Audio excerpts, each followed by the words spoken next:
Welcome to the next in our tutorial series about GIMP.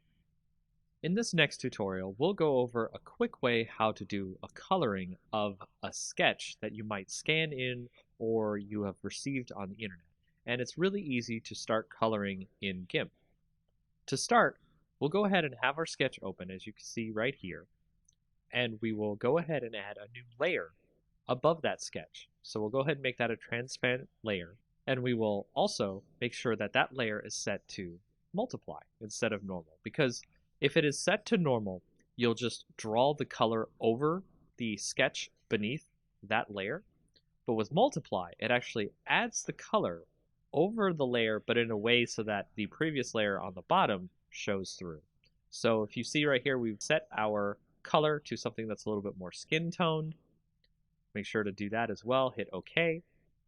And then we will start coloring in over top our sketch. And you can see, just by coloring in here with the color that we picked, a nice skin tone color, we can start to get the sketch to look more like something that is 3D or an actual colored in sketch.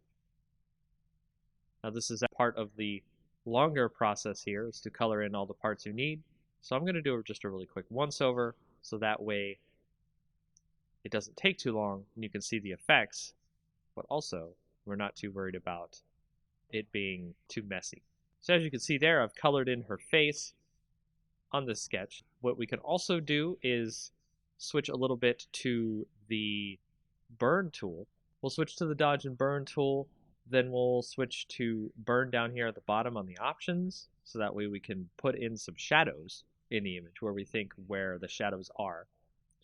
And we can make sure to change your size of your brush. You can use that using the bracket keys on your keyboard. Left bracket, right bracket changes the size of your brush. And we'll brush in some shadows here on the image, right where the shadows seem to be. If you have a sketch that has the shadows on it, it makes it easier for you to burn in some shadows. And every time you click and burn in the shadows, it will stack on top of each other, so it will make the shadows darker and darker as you continue burning.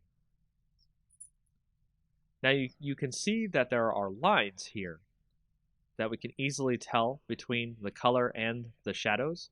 So from there, we can do a little bit of smudging, and smudging allows us to mix the colors together so that way they are not just lines on the picture.